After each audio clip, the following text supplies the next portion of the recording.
Bismillahirrahmanirrahim. Oke, halo semuanya, balik lagi di channel M Fikri Motovlog. Selamat datang. Nah, di video kali ini sama seperti di video kemarin, saya lagi mau berangkat ke kantor. Oke. Ya, karena jalanan menuju kantor ini cukup jauh lah ya, sekitar 30 menit seperti biasa. Dan saya memutuskan untuk membuat video gitu, oke? Nah, di video kali ini saya akan membahas sesuatu yang cukup menarik, yaitu perihal turun mesin, oke? Nah, coba teman-teman di sini ada yang tahu nggak kira-kira turun mesin itu apa sih?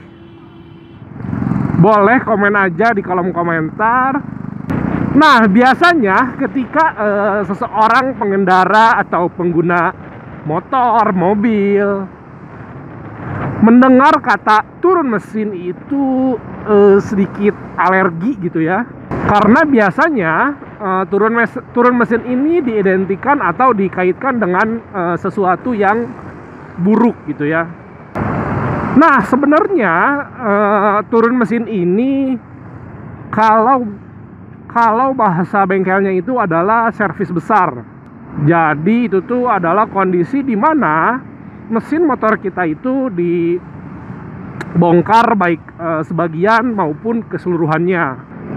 Pembongkaran mesin ini bertujuan untuk mengidentifikasi adanya kerusakan yang ada di dalam mesin motor kita gitu. Jadi sebenarnya turun mesin ini bukan berarti sebuah masalah. Justru dengan turun mesin kita akan keluar dari masalah-masalah yang biasanya kita hadapi ketika menggunakan sepeda motor kesayangan kita gitu. Nah, mungkin kenapa turun mesin ini menjadi sesuatu yang ditakutkan oleh orang banyak, khususnya saya pribadi. Karena kalau sebuah kendaraan diharuskan untuk turun mesin, siap-siap aja deh penggunanya harus mengeluarkan kocek hingga jutaan rupiah. Jadi ketika motor kesayangan kita sudah divonis harus turun mesin, itu memerlukan biaya yang tidak sedikit gitu. Nah, mungkin itu penyebab kenapa orang-orang kebanyakan alergi gitu ya ketika mendengar turun mesin gitu. Nah, kalau tujuan turun mesin adalah untuk mengatasi sebuah masalah yang terdapat di mesin kendaraan. Dengan begitu, ketika kita ingin membeli kendaraan bekas, kalau misalkan si motor itu sudah turun mesin, berarti bagus dong, iya nggak sih? Karena ketika sebuah motor itu sudah turun mesin, berarti mesinnya itu sudah diservis gitu ya. Nah, namun kebanyakan orang ketika mencari motor bekas itu kalau bisa mencari motor yang tidak atau yang belum turun mesin gitu. Bener nggak sih? Nah, kira-kira kenapa ya hal tersebut bisa terjadi? Turun mesin ini biasanya perlu dilakukan kepada motor yang pemakaiannya sudah lebih dari 6 tahun atau di 60.000. Nah, biasanya motor-motor pada tahun segitu itu sudah mulai mengalami gejala-gejala yang menunjukkan kalau motor tersebut harus turun mesin. Nah, si Bison sendiri ini dia sudah mencapai jarak di sekarang itu sekitar 71 ribuan. Saya kira sudah ada beberapa gejala yang mengharuskan si Bison ini turun mesin gitu, servis besar. Nah, sebelum saya masuk ke gejala-gejala motor yang harus turun mesin atau melakukan servis besar ini, saya akan menyebutkan apa saja sih yang dilakukan ketika motor kita ini mendapatkan servis besar atau turun mesin. Nah, biasanya ketika proses turun mesin ini ada beberapa hal yang dilakukan oleh para mekanik Di antaranya adalah membersihkan piston. Kalau misalkan piston dari kendaraan kita sudah cukup buruk keadaannya, memungkinkan untuk diganti gitu ya. Terus bisa juga membersihkan bagian dinding pembakarannya. Aduh, anjay. Nah, selanjutnya adalah gejala-gejala motor yang harus turun mesin. Nah, paling gampangnya adalah ketika motor kita, khususnya untuk motor 4 tak ya, sudah mengeluarkan asap ketika mesin dinyalakan, itu tandanya oli sudah merembes ke ruang pembakaran. Nah, dengan kata lain, itu sudah terjadi kerusakan yang cukup serius di bagian mesin sehingga mengharuskan motor tersebut turun mesin gitu. Jadi yang pertama tadi ya, keluar asap putih pada kendaraan. Nah, jika motor kita sudah dalam kondisi seperti itu, namun kita biarkan terus-menerus, nantinya oli semakin lama akan semakin berkurang. Dan apabila ketika oli berkurang, terus kita tidak menambahkannya kembali, itu akan memperburuk kondisi dari motor kesayangan kita gitu. Nah, sebenarnya si Bison ini sudah mulai mengalami gejala yang seperti itu. Namun tidak setiap saat si Bison mengalami hal tersebut. Jadi biasanya setiap di pagi hari ketika saya memanaskan si Bison sekitar mungkin 3-5 menitan, itu terkadang si Bison mengeluarkan asap putih gitu. Cuman asap putihnya emang nggak terlalu tebal sih. Dan asap putih ini keluar ketika begitu dipanasin, saya sedikit membuka gas.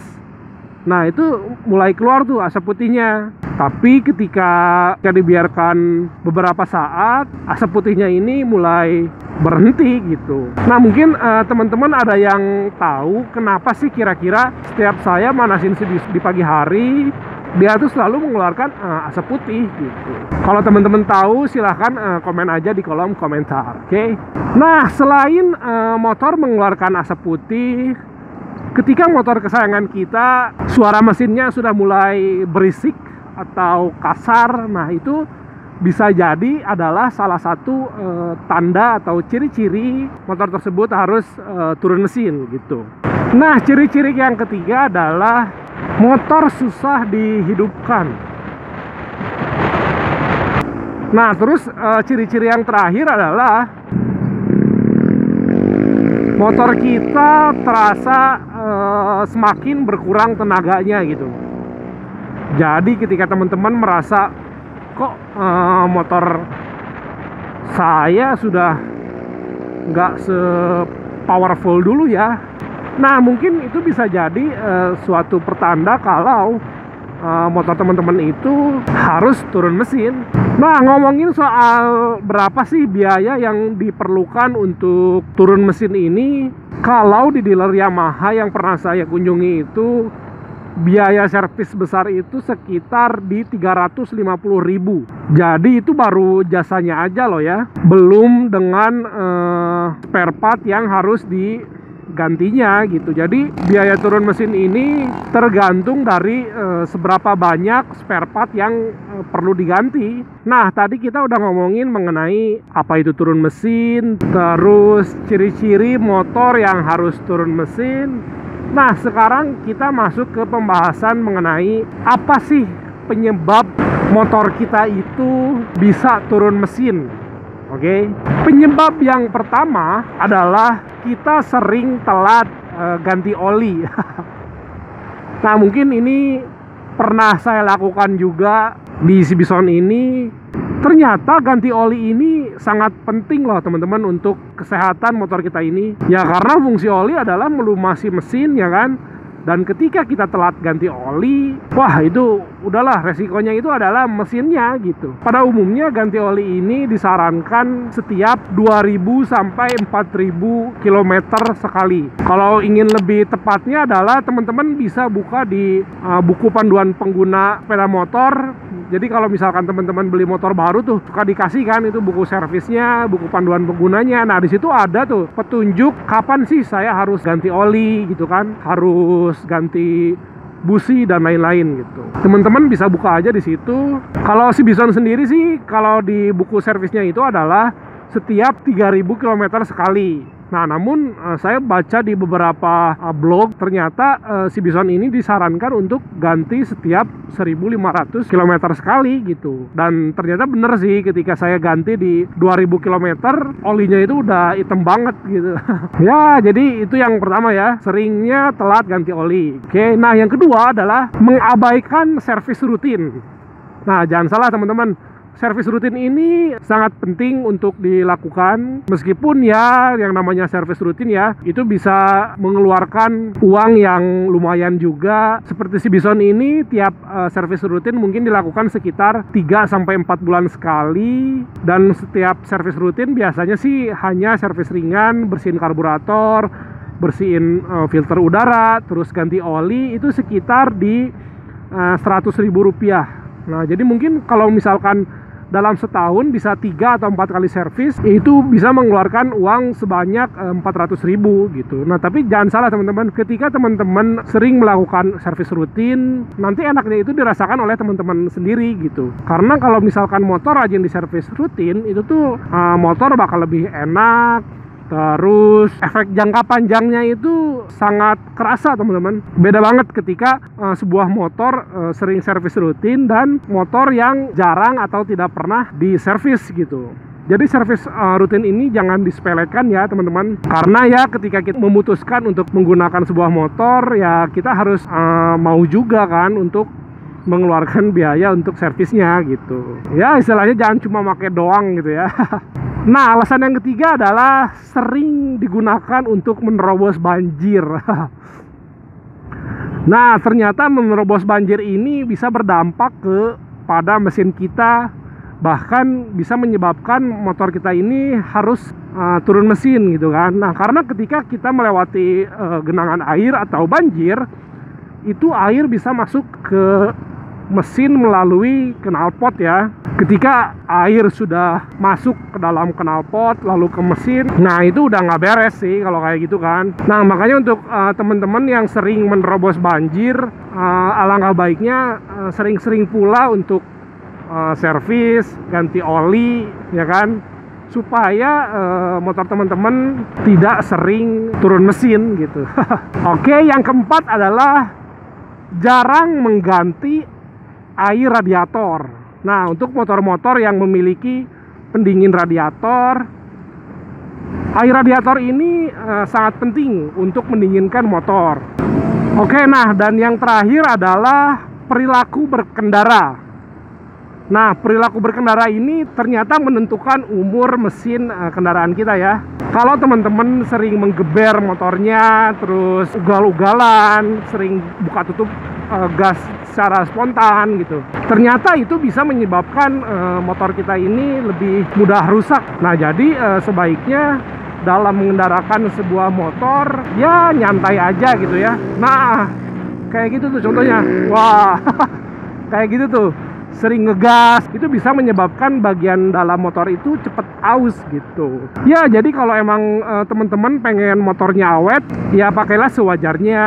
Rajin servis motor, rajin ganti oli, cek radiatornya gitu. Turun mesin ini juga tidak bisa dihindarkan kalau misalkan motor kita ini sudah mulai berumur gitu. Nah, itu bisa jadi memang jadwalnya untuk turun mesin gitu.